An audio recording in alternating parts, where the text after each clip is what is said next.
صدق اللہ العظیم.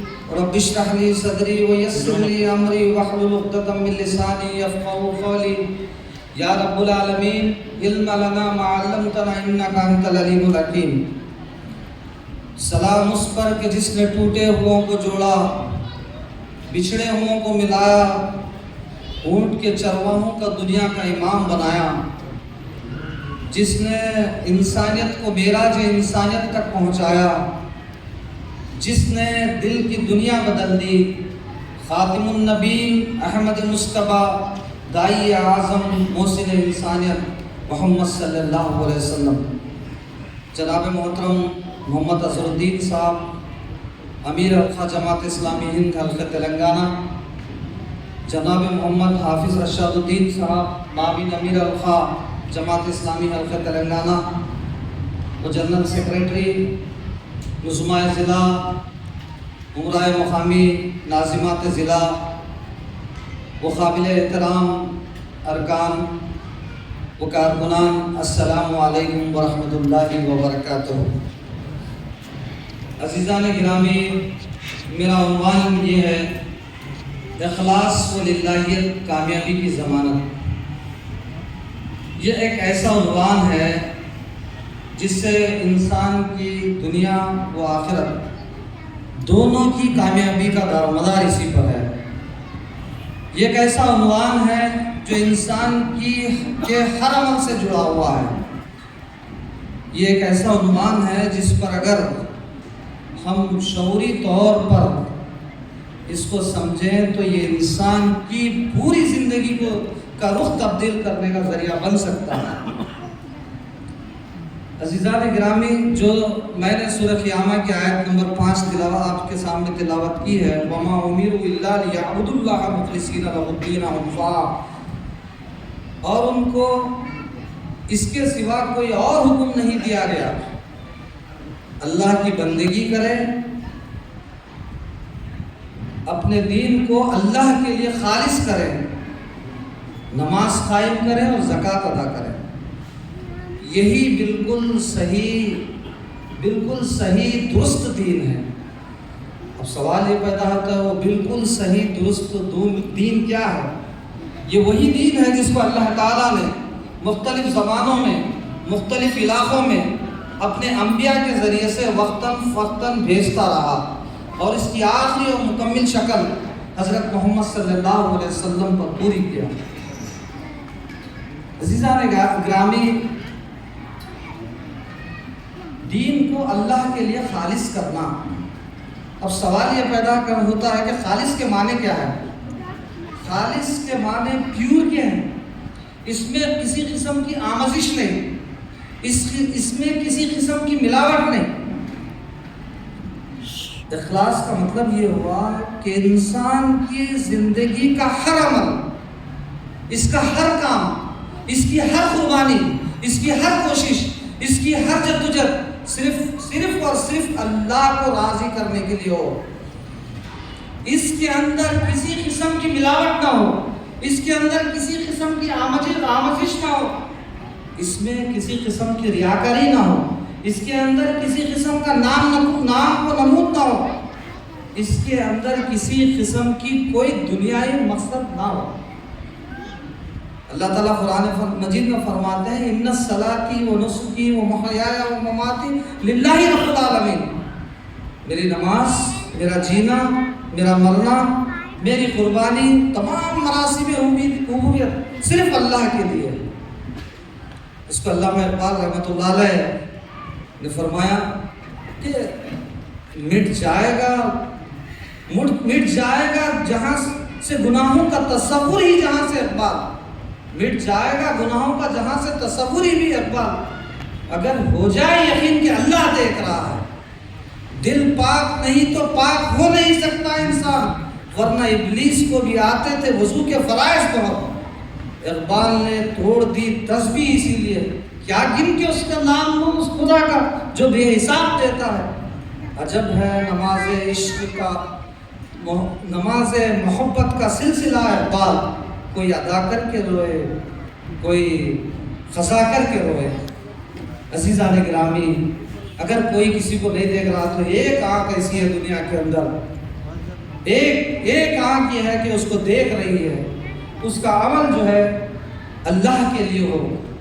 عزیزان گرامی، ایک بہت بڑے امام رجب رحمۃ اللہ علیہ ہے، وہ اخلاص کی تعریف میں کہتے ہیں جب بندہ کوئی اعمال کرتا ہے، جب بندہ کوئی کام کرتا ہے تو اس کو یہ یقین ہو جائے کہ اللہ دیکھ رہا ہے، اور اس کو یہ یقین ہو جائے کہ میں جو کچھ کر رہا ہوں وہ اللہ کو پتہ ہے، اس کو وہ سمجھے کہ اللہ میرے بالکل قریب ہے، تو سمجھو کہ وہ اخلاص ہے۔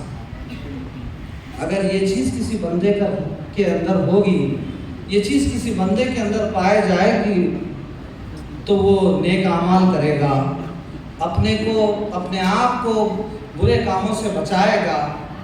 جب یہ چیز ہوگی تو وہ صرف اللہ کو راضی کرنے کے لیے کام کرے گا، اس کے اندر کوئی اور غرض نہیں ہوگی۔ عزیزان گرامی، حضرت محمد صلی اللہ علیہ وسلم نے جبرائیل علیہ السلام سے پوچھا کہ احسان کیا ہے؟ تو حضرت جبرائیل علیہ السلام نے بتایا اللہ کی عبادت اس طرح کیجئے کہ آپ اللہ کو دیکھ رہے ہیں۔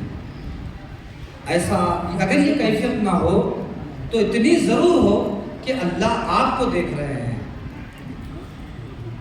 تو عزیزان گرامی، ایک اور بزرگ بڑے امام ابو عثمان سعید نساپوری فرماتے ہیں کہ اخلاص کسے کہتے ہیں، کس عمل کے اندر اخلاص کب ہوتا ہے؟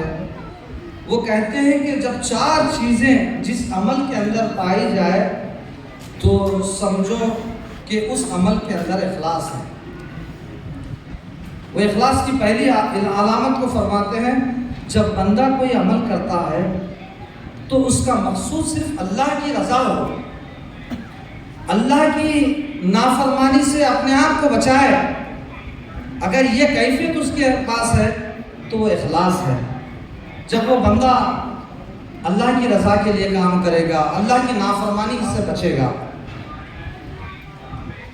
عزیزان گرامی، اس کے بجائے اگر ہمارے اندر اخلاص نہیں ہے بلکہ دکھاوا ہے، نام نمود ہے، شہرت طلبی ہے، دنیاوی کوئی مقصد ہے، تب نبی کریم صلی اللہ علیہ وسلم نے وعید سنائی ہے۔ آپ صلی اللہ علیہ وسلم نے فرمایا، مجھے اپنی امت کے بارے میں سب سے زیادہ شرک میں مبتلا ہونے کا اندیشہ ہے۔ یہ اندیشہ یہ نہیں کہ وہ سورج، چاند، پتھر اور مٹی کے بت کی پوجا کریں گے، بلکہ وہ اپنے اعمال کا دکھاوا کریں گے۔ عزیزان گرامی، مجھے اور آپ کو اس بارے میں غور کرنے کی ضرورت ہے۔ پھر وہ کون سے اعمال ہوں گے جس میں انسان دکھاوا کرتا ہے؟ وہ بھی اللہ کے رسول صلی اللہ علیہ وسلم نے فرمایا،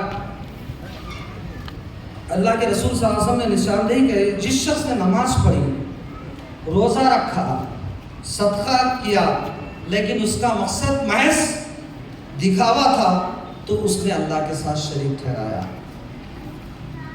عزیزان گرامی، اخلاص کی دوسری علامت یہ ہے کہ جب بندہ کوئی نیک کام کرے تو اس کا کریڈٹ خود نہ لے، بلکہ وہ یہ سمجھے اللہ نے مجھے اس نیک کام کرنے کی توفیق دی ہے، اس لیے میں نے یہ نیک کام کر رہا ہوں۔ اللہ نے مجھے یہ پروجیکٹ کی توفیق دی ہے، اللہ نے مجھے اس مسجد کی تعمیر کرنے کی توفیق دی ہے، اللہ نے مجھے سب سے بڑا چندہ دینے کی توفیق دی ہے، اللہ نے مجھے سب سے زیادہ کارکن بنانے کی توفیق دی ہے۔ تو یہ سمجھے کہ اگر اللہ مجھے یہ توفیق نہ دیتا تو میں یہ عمل نہیں کرتا تھا۔ تو وہ کریڈٹ اپنے آپ پر نہ لے، بلکہ اس کا کریڈٹ جو ہے اس طرح سے کرے۔ اگر یہ چیزیں کسی بندے کے اندر پیدا ہو جائے تو اس کے دل کے اندر سے غرور و تکبر نکل جاتا ہے۔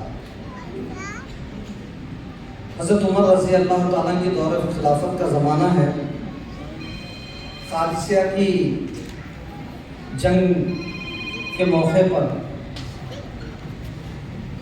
مسلمانوں کا مقابلہ ایران کی سب سے زیادہ سپر پاور طاقتور حکومت سے تھا۔ اللہ تعالیٰ نے مسلمانوں کو مجوسیوں کے مقابلے میں فتح نصیب فرمائی، تو اس وجہ سے بہت زیادہ مال غنیمت جو ہے، مال غنیمت کا ڈھیر جمع ہو گیا۔ امیر لشکر کے سامنے ایک بڑا ڈھیر لگ گیا، اس میں وہ کسرا کا وہ تاج دکھائی نہیں دے رہا، وہ پتہ بھی نہیں کہ کس کے ہاتھ وہ کسرا کا تاج ہاتھ میں آیا ہے۔ لیکن کچھ دیر کے بعد ایک شخص کسرا کا تاج لے کر مالی غنیمت کے ڈھیر میں جمع کرتا ہے اور واپس خاموشی سے واپس جاتا ہے۔ تو امیر لشکر کہتے ہیں، اے شخص، تو نے سب سے قیمتی سامان اس مال غنیمت کے ڈھیر میں جمع کیا ہے، تو ذرا اپنا نام بتا۔ تو اس وقت وہ مسلم فوجی نے جو جواب دیا، مجھے اور آپ کو اس کو سوچنے کی ضرورت ہے، اپنا جائزہ لینے کی ضرورت ہے۔ جس اللہ کو راضی کرنے کے لیے میں نے یہ عمل کیا ہے، وہ اللہ میرا نام جانتا ہے۔ عزیزان گرامی، اللہ تعالیٰ اس بندے کے عمل کو قبول کرتا ہے جس میں اخلاص ہو۔